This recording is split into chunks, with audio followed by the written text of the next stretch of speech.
తాకట్లో ఉన్న మీ బంగారాన్ని విడిపించి ఆ రోజు ఆన్లైన్ రేటుకి కొంటాం. Sharma gold company.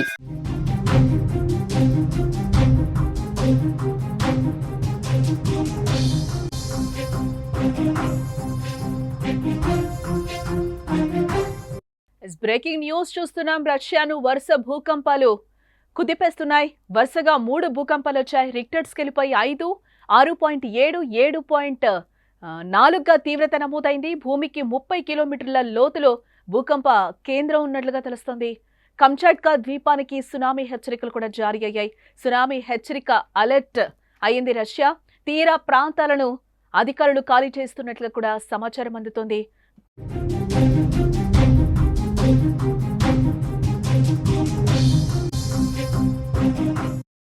భూమి అంతర్పురంలో భారీ మార్పులు వస్తూ ఉండడంతో ప్రపంచవ్యాప్తంగా భూకంపాలు సంభవిస్తున్నాయి.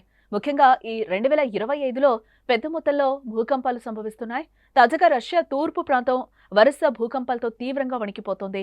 రిక్టర్ స్కేల్పై 5, 6.7, 7.4 తీవ్రతతో 3 భారీ భూకంపాలు స్వల్ప వ్యవధిలో ఒకసారిగానే సంభవించాయి. ఈ భూకంపాల కేంద్రం నగరానికి 144 కిలోమీటర్ల దూరంలో పసిఫిక్ మహాసముద్రంలో ఉన్నట్లుగా గుర్తించడం జరిగింది. భూకంప కేంద్రం భూమికి 30 కిలోమీటర్ల లోతులో ఉండడంతో ప్రకంపనలు మరింత తీవ్రంగా ఉన్నాయి. ఈ తీవ్రమైన కంపనాలతో కంచాట్కా ద్వీపానికి సునామీ హెచ్చరికలు కూడా జారీ అయ్యాయి.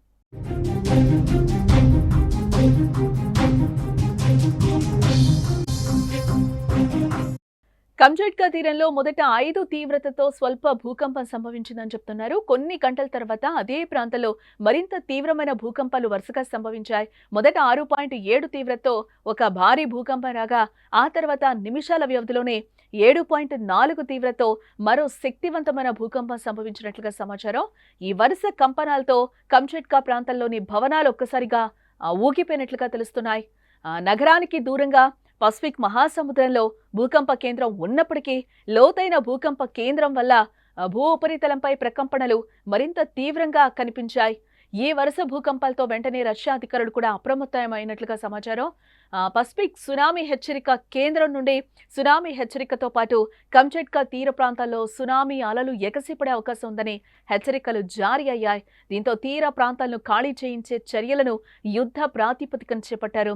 స్థానిక పోలీసులు, అత్యవసర సేవల బృందాలు రంగంలోకి దిగి ప్రజలను సురక్షిత ప్రాంతాలకు, ఎత్తైన ప్రదేశాలకైతే తరలిస్తున్నట్లుగా మనకి సమాచారం అందుతోంది. ఇలా వరుస భూకంపాలు రావడంతో తీర ప్రాంతాల్లోని చిన్న గ్రామాలు అలాగే పట్టణాల ప్రజలు భయంతో వణికిపోతున్నారు. ప్రాణ నష్టం, ఆస్తి నష్టాన్ని తగ్గించేందుకు అన్ని ముందు జాగ్రత్త చర్యలు తీసుకుంటున్నామని అధికారులు కూడా అంటున్నారు. స్థానిక మీడియా కథనాల ప్రకారం మనం చూస్తే పలు భవనాలకు స్వల్ప నష్టం వాటిల్లిందని, కొన్ని ప్రాంతాల్లో విద్యుత్ సరఫరాకు తీవ్ర అంతరాయం ఏర్పడిందని కూడా తెలుస్తోంది. ఇటు కమ్యూనికేషన్ వ్యవస్థలు కూడా పూర్తిగా దెబ్బతిన్నాయి. వరుస భూకంపాల వల్ల వంతెనలు, రహదారులపై కూడా స్వల్ప పగుళ్లు ఏర్పడినట్లుగా మనకైతే తెలుస్తోంది.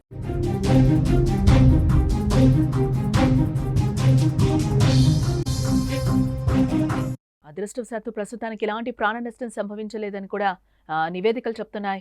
కానీ భూకంపాల తీవ్రత, సునామీ ముప్పు నేపథ్యంలో అధికారులు అప్రమత్తతనైతే కొనసాగిస్తున్నారు. కంచాట్కా ద్వీపం రింగ్ ఆఫ్ ఫైర్ అని పిలువబడే భూకంప చురుకైన ప్రాంతంలో ఉండడం వల్ల ఇక్కడ తరచుగా భూకంపాలు సంభవిస్తూ ఉంటాయట. అయితే ఇంత తక్కువ సమయంలో 3 భారీ భూకంపాలు రావటం అరుదని భూకంప నిపుణులు కూడా అంటున్నారు. భూకంపాల వల్ల జరిగిన నష్టంపై పూర్తి వివరాలను సేకరిస్తున్నామని, అవసరమైన సహాయక చర్యలు కూడా కొనసాగుతాయని రష్యా అత్యవసర సేవల మంత్రిత్వ శాఖ ప్రకటించింది. తీర ప్రాంత ప్రజలు అధికారుల సూచనలు పాటించాలని, సురక్షితంగా ఉండాలని అధికారులు విజ్ఞప్తి చేశారు. సునామీ ముప్పు తగ్గే వరకు కూడా ప్రజలు అప్రమత్తంగా ఉండాలని, తీర ప్రాంతాలకు వెళ్లొద్దని కూడా హెచ్చరించారు. ఈ సంఘటన రష్యా తూర్పు ప్రాంతాల్లో భూకంపాల తీవ్రతను మరోసారి గుర్తు చేసింది.